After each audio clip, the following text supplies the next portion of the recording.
All right, so we're finally tackling the Urantia book, huh? Got my thinking cap on, ready for this deep dive, but gotta admit, this forward, it's a lot. It's like they decided to write an instruction manual for the universe and then handed it to us in Sanskrit or something. Well, you're not wrong about the complexity, but it's interesting you say instruction manual, because in a way, that's exactly how this forward frames itself. Oh, how so? Right from the first few paragraphs, there's this awareness that the book is dealing with huge, complex ideas. God, divinity. They even say outright that human language struggles to grasp these concepts. So it's self-aware, at least. Like, hey, we know this is going to get weird, so buckle up. Kind of refreshing, actually. Exactly. And that's why the forward is so important. It's laying the groundwork for a system of thought that's pretty different from what most folks are used to. Okay, that makes sense. But does it really need this whole cosmic address system? I mean, Earth is Urantia, which is inside Nebadon, which is inside Orvonton, circling Havona. My head's spinning, just trying to keep it all straight. I hear you. Those names can feel like a mouthful at first. But try not to get too hung up on memorizing everything just yet. It's more about understanding the bigger picture. Okay, so what is the bigger picture? Help me out here. Think of it this way. Instead of just heaven and earth, the Urantia book is presenting a vast, multi-layered cosmos. Each of those names, from Urantia to Havona, represents a different level within that structure. So it's like cosmic Russian nesting dolls. Exactly. And each layer has its own unique characteristics, its own inhabitants, its own role to play in the grand scheme of things. Okay, I think I'm starting to get the hang of this cosmic map. But then they throw in all these specific definitions for deity, divinity, God. It's like they're trying to outdo Webster's dictionary over here. And this is where things get really interesting, especially for someone like you who's already familiar with different belief systems, because their definitions don't always line up with traditional understandings. Yeah, I noticed that. Like when they define deity as this unifying force behind everything, is that more like pantheism? That's the kind of question they want us to ask. They're pushing us to compare and contrast to see how their ideas fit or don't fit with what we already know. Okay, challenge accepted. But then just when I thought I was getting a handle on things, bam, sections point 7 and point 8 hit me with the supreme being, the ultimate, the absolute. Are these just fancy synonyms for God, or are we talking about something totally different? You've hit on a key point here. It's easy to get lost in the terminology, but try to focus on the underlying concepts. What are they really trying to get at with these terms? Well, to be honest, I'm not sure I know. It's like they're speaking a different language sometimes. And that's part of the journey this book takes us on. They're introducing us to a new vocabulary, a new way of thinking about the universe and our place within it. A new vocabulary, huh? Well, my brain's definitely getting a workout today, but I'm up for the challenge. So, where do we go from here? What's next on our cosmic syllabus? Well, now that we've got a basic understanding of the framework, we can start to explore the specifics. And trust me, there's a lot to unpack. I bet. But before we dive into the nitty-gritty, let's take a quick break. We'll be right back to explore more of the Urantia book after this. Okay, so we've downloaded the Cosmic Operating System from the forward. Time to boot up the actual Urantia book. Where do we even begin with this thing? It's massive. Well, if the forward was our zoom out to see the whole universe, Part 1 is like panning across the cosmos with a super-powered telescope. It starts in the very center, that Havona place they mentioned, and spirals outward, introducing us to super universes. It's a lot to take in all at once. You're telling me. And the language, oh boy. It's like someone mashed up a religious text with a science fiction epic and sprinkled in some philosophy for good measure. My brain is doing backflips trying to keep up. It's definitely a unique blend, and I think that's what makes it so captivating. Instead of shying away from big, complex ideas, it leans right in, but it does it in a way that sparks your imagination. It's almost like they want us to try and visualize these realms, these beings, to experience it all in our minds, not just intellectually. Which makes sense, given how much the book emphasizes experience and evolution. Speaking of beings, we finally get to meet the big players in this cosmic drama. The Father, the Son, and the Spirit.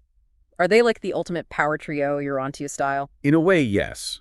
But the book portrays their relationship much differently than traditional Christianity. Instead of a single entity, the Urantia book describes them as distinct individuals, co-equal, co-eternal, who together form this paradise trinity. Okay, so 3 distinct beings, but working together as one force. And this trinity isn't just some abstract idea, right? It sounds like they're the driving force behind everything in the Urantia universe. Absolutely. The Urantia book presents the Trinity as the source of all energy, all personality, all reality, at least as they define it. And it operates on every level imaginable, from the grand cosmic scale all the way down to our individual experiences as humans. Which brings us back to those thought adjusters, something that really caught my attention back in the foreword. It's just such a wild concept, these fragments of the Father literally residing within us, guiding us toward, well, something more. What's your take on that? It's a truly fascinating idea, isn't it? The book describes them as pre-personal spirits, distinct from our souls, yet working in tandem with them. It's like this built-in system that helps us develop spiritually and make choices that align with the Father's will. It's like having a spiritual GPS guiding us on our journey. Only this GPS is directly connected to the source. Pretty convenient, if you ask me. A very apt analogy. And the book emphasizes that this isn't some autopilot situation. The thought adjusters can nudge us in the right direction, but ultimately we're the ones behind the wheel making the choices. We have free will to accept or reject their guidance. Right. So it all ties back to evolution again. We aren't static beings. We're constantly growing and changing, and those thought adjusters are there to help us along the way, like cosmic mentors. Exactly. And what's even more intriguing is that this process, this journey with our thought adjusters, continues even after death. The Urantia book outlines an incredibly detailed cosmology of the afterlife, with different levels and stages of spiritual progression. Oh yeah, I read ahead a bit. It makes Dante's Inferno look like a walk in the park. But it's not about punishment, right? It's about education, refinement, continued growth. You hit the nail on the head. The Urantia book views death not as the end, but as a transition to a new phase of existence. Imagine a chance to keep learning, keep evolving on a spiritual level, even after your time on Earth is done. So basically, cosmic school never ends. I hope there are at least some fun electives in this afterlife curriculum. But seriously, even though this cosmology is crazy detailed, it's just one piece of the puzzle, right? Right. They aren't just giving us a new map of the universe. They're trying to change how we see ourselves within it. It's about how we understand our place in this grand scheme. So it's not just about the knowledge we gain, but about how we live our lives. Exactly. And that's where the story of Jesus comes in, which takes up a significant portion of this book. It's like they decided to give the life and teachings of Jesus the full director's cut treatment. What do you make of that choice? Yeah, it's a huge chunk of text dedicated to Jesus. Why do you think that is? Is it just a retelling of what we already find in the Bible? That's the thing. It's not just a rehash. The Urantia book presents Jesus as more than just a historical figure. He's a revelation of God, a living example of what it means to be in perfect alignment with the Father's will. So it's about showing us what we as humans are capable of by using Jesus as this ultimate role model. Yeah. Exactly. And not in some distant, impossible-to-reach way. The book highlights Jesus' human side, his emotions, his struggles, his incredible compassion. It's about making him relatable, someone we can connect with on a personal level. I did notice that. It's like they're trying to give us this complete picture of who Jesus was, even going into detail about parts of his life that aren't in the Bible. Why add those details? What's the point of filling in the gaps, so to speak? It's an interesting approach, isn't it? We get glimpses of his childhood, his travels, his interactions with people from all walks of life. And I think the key takeaway here is that they're emphasizing the universality of Jesus' message, its relevance to everyone, regardless of their background or beliefs. It's like they're saying, this message is for everyone. Don't just take our word for it. See for yourself. Okay, so we've got this mind-blowing cosmology, this unique take on Jesus's life and teachings. But let's be real, the Urantia book isn't exactly light reading, is it? It's dense, it's complex, and they've got their own dictionary of terms to learn. That's very true. It's not the kind of book you can skim through on your lunch break. It requires your full attention, your active engagement. So for someone listening who's intrigued, but also maybe a little intimidated, how do you suggest they approach it? Any advice for someone dipping their toes into the Urantia universe for the first time? So we've gone from the edge of the universe with their crazy map to, well, right back to us here on Earth. Yeah. Which I gotta say is kind of a relief, but it makes me wonder, with all this cosmic setup, what's the takeaway for how we actually live our lives? Does the Urantia book give us like a to-do list? You're after the practical application, aren't you? Always the learner. And that's a fair question. But like most things in this book, the answer isn't so simple. Don't expect a list of thou shalts carved in stone. So no cosmic rule book. Bummer. I was hoping for some shortcuts. No shortcuts, I'm afraid. But they do emphasize certain core ideas, like living a life of, you probably see this coming, love and service to others. Okay, not exactly a groundbreaking concept. Every religion talks about being nice, right? So what makes their version different? It's true, those themes pop up everywhere. But the Urantia book digs a bit deeper. Love isn't just a feeling here, it's an action. It's the choice we make to want the best for others. Even when, maybe, especially when it's tough. So less about warm fuzzies, more about showing up even when it's inconvenient. Exactly. It's about aligning your actions with your values, even when facing challenges. And that connects to another biggie they hit on. Always searching for truth and wisdom. Makes sense. Gotta keep learning, right? But this is the Urantia book. There's gotta be a twist. What's the catch? You know me too well. They're all about questioning everything. Be skeptical, they're saying. Yeah. Don't just take things at face value. Look for new knowledge, even if it challenges what you think you believe.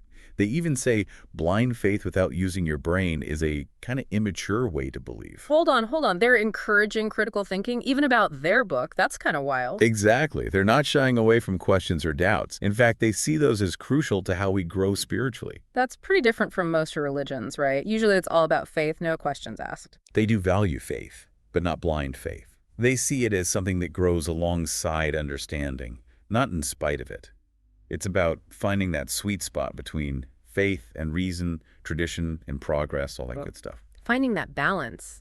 That's the trick, isn't it? It's not about blindly following rules, but always learning and growing. Couldn't have said it better myself. Yeah.